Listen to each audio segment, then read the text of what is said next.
Hello you beautiful people and welcome back to Let's Play Warhammer 40k Inquisitor Martyr, and we will go on with our priority assignment right now. The mission briefing: subject deserters, hostage rescue, location defunct cargo port H3911. Yes, I set up a meeting and left my contacts spread the word about a potential beneficial trade. The Feral Beast responded swiftly. I'll prepare an ambush and deal with them immediately. Objectives: clear the entire area of hostiles to complete the mission. A nice little approach then. Exterminate all enemies.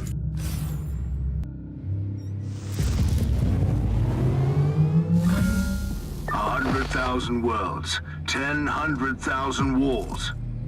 There is no respite. There is nowhere to hide. Across the galaxy, there is only war.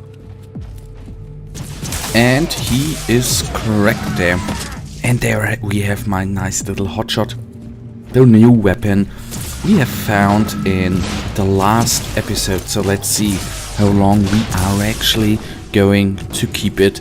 In the beginning of such games, it always is that you receive new items, new inventory, new items pretty damn fast, so we're actually not having them too long. So far so good.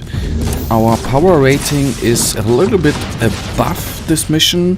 Still we have, as it is a campaign mission, as you can see here, plus 70% damage dealt, and the damage suffered is reduced by half, by 50%. Well, it's just the campaign, I can only say. I'm really going to, I'm looking forward for the end game, so I'm not certain at when the end game events are going to arrive in around 6 weeks or 5 weeks, at least at my last information. I of course do not know whether we are with this character so far to participate. What I'm thinking to do, which would be of course a other option to participate, is what I said in the last episode. I'm playing a Psyker in the off, which is further ahead. I think I'm there on a power rating of 250, 300-ish, at least way more than this one. I hope to at least then participate with that character, and I'm of course going to do a couple of episodes about the special events coming up at the end of this season or the beginning of the first season.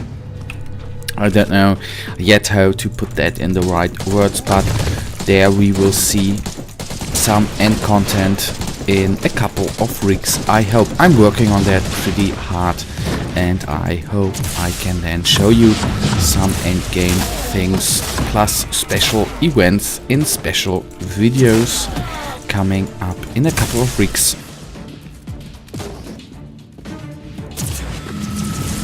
Alright, for me is absolutely amazing now that you do not have to fear of losing your character anymore. The whole time in the alpha. Remarkable. A soul-bound warp creature protects the chest. Most remarkable. Back to the abyss creature. In the alpha and beta there were always after. I just wanted to stop speaking as long as our Inquisitor is actually speaking.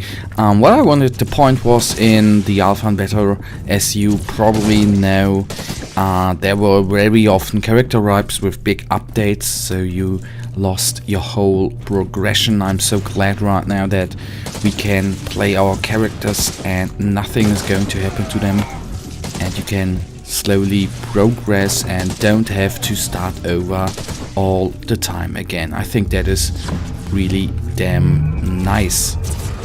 Let's kill off the floating mines. These guys are actually a little bit nasty because I can't really aim at them. Maybe I should have killed them with my pistols, but my thought process there was that I could take them out with the hotshot and not only kill one, but kill many with one shot, but as you have seen, you couldn't really aim at them. That was a little bit sad. But probably without that it would have been too easy to accomplish. Anyhow, we are doing relatively often critical hits, which is really nice. Although I haven't put anything into plus critical hit chance, so we are still critting quite often. That is something we had. No, it was Van Helsing. Sorry, I'm confusing games right now.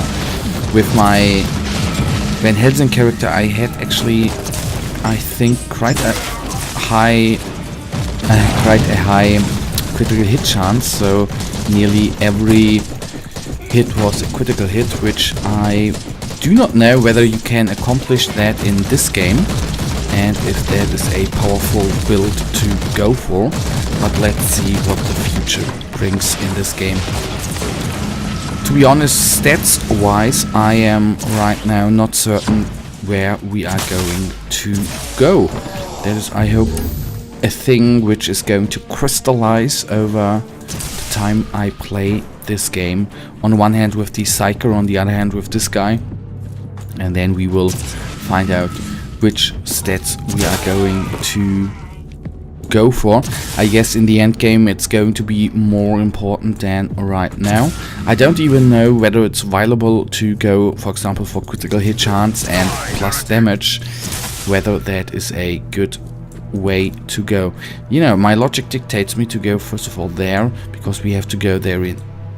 So I don't want to go all the way back, so let's do that first of all right now. That's always what I say.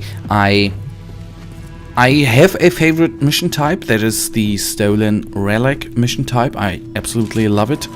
But the Purges are actually my least favorite mission type, because you have to clear out all the map. In the other missions you have often the possibility to just go to the 3 target spots and then complete the mission. I do not know whether it is whether it's better to clear out every time the entire map for experience or whatever.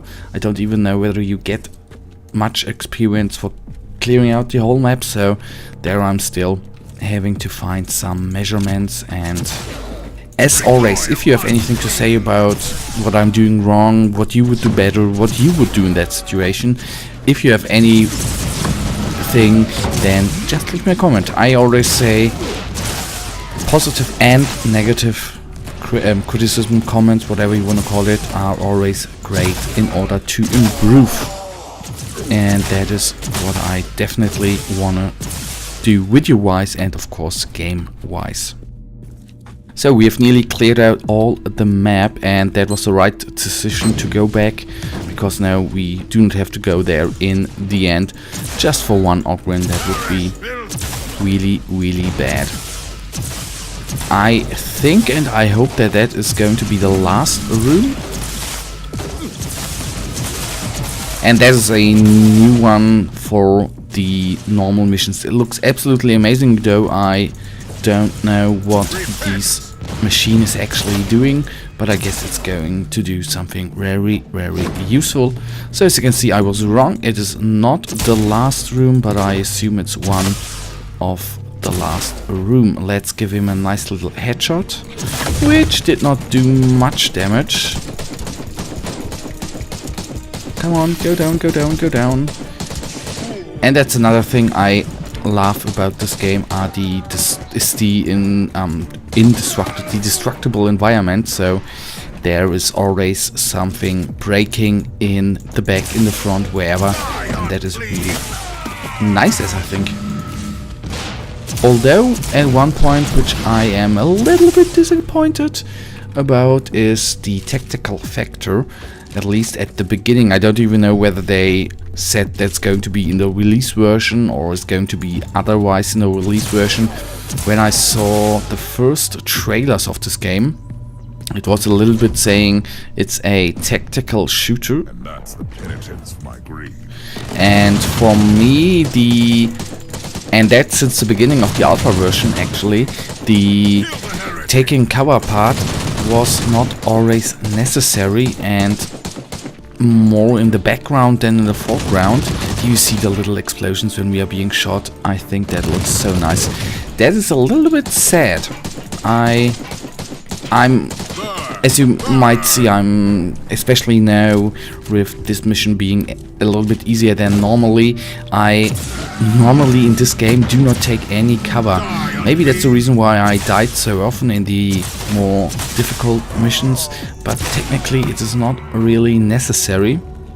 And if you try to sell a game by saying it's a tactical shooter, you have to take cover, blah blah, then the feature should be way more important than it is actually being right now. But anyhow, that's a whole different theme, I guess. For now, let us focus on this mission, which is absolutely nice.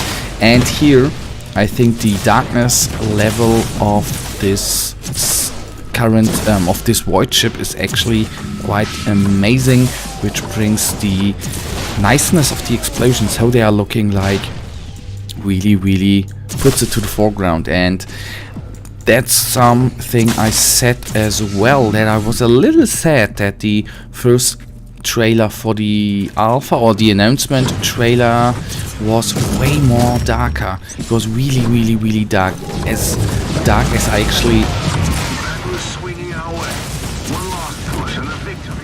for me, imagining the Grim 40k universe. So I was a little bit pumped and then sad that the game in the end is not as dark as I imagined it, though that's complaining on... That's, you know, complaining, and it is fair enough, this game. Anyhow, we are being a little bit surrounded. We lost a little HP, but not too much. The good part is that the AI is not always surrounding you, which of course makes it then for yourself a little bit easier to go through the mission. So please, could you explode as well? Thank you very much. And the last two enemies, one I'm going to kill with my pistols, and the other one I'm going to kill with the less gun, if it's applicable. I want to cry and scream. I've overseen this dude back there. Woo! Stupid me. Guys, I'm hopefully going to cut the way out. Alright, this little rebel guardsman we have actually overseen, so let's end him quickly.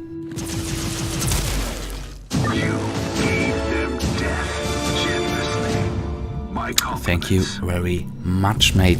That is the annoying part if you oversee one enemy. I didn't even get it that I have overseen this dude, but there we are. Gone he is, and on we go. Nearly 2 minutes it took me to go back. That's pretty damn sad, as I said. Anyhow, the debriefing. Mission completed successfully.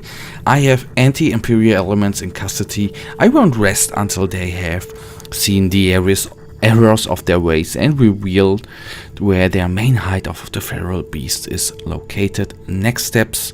The subjects in custody decided to help the investigation and revealed the location of the hideout. I must decide now how to proceed.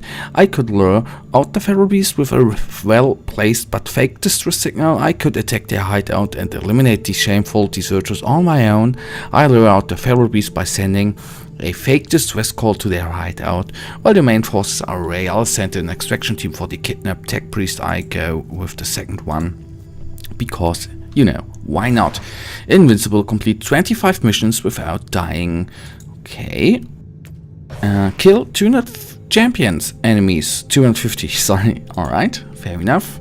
Stun, knock down and make your enemies flee at least 250 times. Crusader, only +1 virtue, fair enough. Let's take a small look at items. That one is of course a upgrade. No, I'll leave the current one on. Let's take a look here with 13, of course, upgrade, taking it. Sword, nothing to do there. And that brings us again to the end of this episode, guys. As usual, I really thank you for watching. If you have anything to say, leave me a comment, guys. Whether it is positive or negative, leave me a comment. Criticism is always much appreciated in order to improve myself. For now, I really thank you for watching. If you have enjoyed this episode, I'm just repeating myself. I hopefully will see you in the next episode. Until then, have a nice day. Stay frosty. Bye.